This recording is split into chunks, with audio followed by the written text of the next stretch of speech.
আকাশবাণী কলকাতা সমীক্ষা শিরোনাম বসন্ত জাগ্রত দ্বারে। লিখেছেন অলোক মুখোপাধ্যায়। কোকিলের কুহুতান, পলাশের রক্তিমাভা বলছে সময়টা ভরা বসন্ত, কিন্তু আবহাওয়ার মতিগতি বোঝা ভার। কখনো নেমে যাচ্ছে স্বাভাবিকের 8, 10, 13 ডিগ্রি নিচে, আবার কখনো উঠে যাচ্ছে স্বাভাবিকের 2-3 ডিগ্রি ওপরে। এমন খামখেয়ালি মেজাজে বসন্ত শেষ কবে বাংলায় পা রেখেছিল বলা কঠিন। তবে প্রতিবারের মতোই ঋতুরাজের আগমনে প্রকৃতি সেজেছে পলাশ, শিমুল, অশোকে। বাতাসে মুকুলিত আম্রমঞ্জুরির সুবাস, শুকনো পাতার মর্মরধ্বনি আর ফুলে ফুলে মৌমাছি ভ্রমরের গুঞ্জনে বসন্ত জাগ্রত দ্বারে। ইতিউতি বসন্ত উৎসব শুরু হয়েছিল আগেই, আর আজ রঙের উৎসবে মেতেছে বঙ্গবাসী। এবার দোল পূর্ণিমা পড়েছে চৈত্র মাসে। ভয় ছিল গরমের দাপট কতটা থাকবে তা নিয়ে, কিন্তু তাপমাত্রা বাড়লেও আবহাওয়া মনোরমই বলা চলে। বসন্ত প্রেমের ঋতু, রঙের ঋতু। তাকে বরণ করার জন্যই রবীন্দ্রনাথ ভেবেছিলেন বসন্ত উৎসবের কথা। এবারেও বসন্ত উৎসব না হওয়ায় হতাশ অনেকেই। দেশ বিদেশের বহু মানুষ এই সময় শান্তিনিকেতনে ছুটে আসেন সবার রঙে রং মেলাতে। শোনা যায় 1907 সালে রবীন্দ্রনাথ ঠাকুরের ছোট ছেলে সমীন্দ্রনাথের উদ্যোগে শুরু হয়েছিল ঋতুরঙ্গ উৎসব।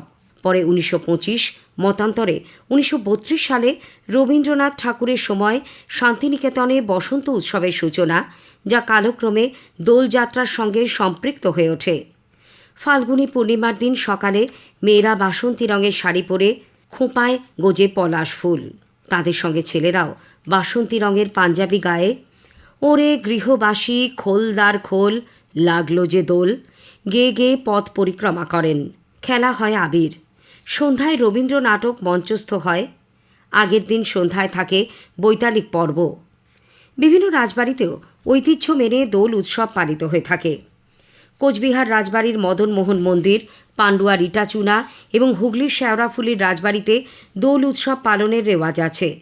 প্রায় 350 বছর আগে বর্ধমানের পাটুলির রাজপরিবারের শেওড়াফুলিতে শ্রী শ্রী শ্রীকৃষ্ণজিউ মন্দিরের নির্মাণ করে দোল উৎসব শুরু করা হয়।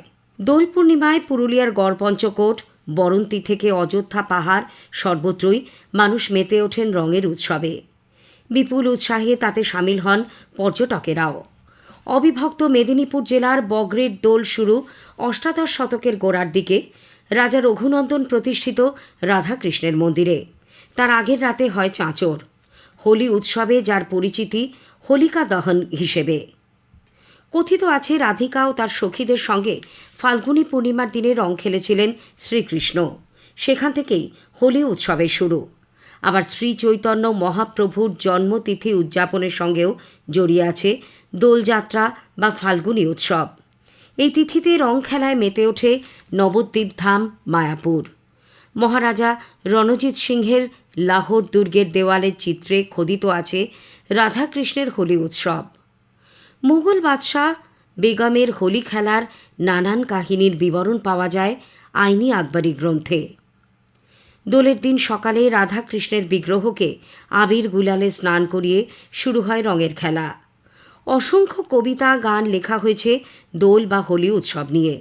এর মধ্যে আমির খুসরুর কবিতা যেমন আছে, তেমনি আছে কাজী নজরুলের ব্রজ গোপী খেলে হরি হরি রে, বা প্রচলিত গান আজ হোলি খেলবো শ্যাম তোমার সনে, একলা পেয়েছি তোমায় নিধু বনে। হরিঠুমরি হিন্দুস্তানি মার্গসঙ্গীতের এক অতি জনপ্রিয় ধারা। গ্রাম বাংলার অনেক জায়গায় চিরাচরিত প্রথা মেনে দোলযাত্রার আগের দিন হয়েছে চাঁচর। ছোটবেলায় যাকে আমরা বলতাম ন্যাড়া পোড়া। বড় বড় নারকেল পাতা খড় দিয়ে কুঁড়ে ঘরের মতো বানিয়ে তাতে আগুন ধরানোর অনুষ্ঠানকে ঘিরে এখনও মেতে ওঠেন ছোটরা। যেন জীর্ণ পুরাতন যা কিছু তা পুড়িয়ে ফেলে বসন্তের সবুজ পাতার মতো নতুনের আবাহন।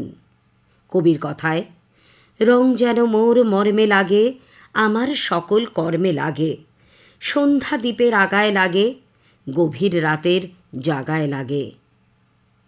সমীক্ষা শেষ হল। লিখেছেন অলোক মুখোপাধ্যায়।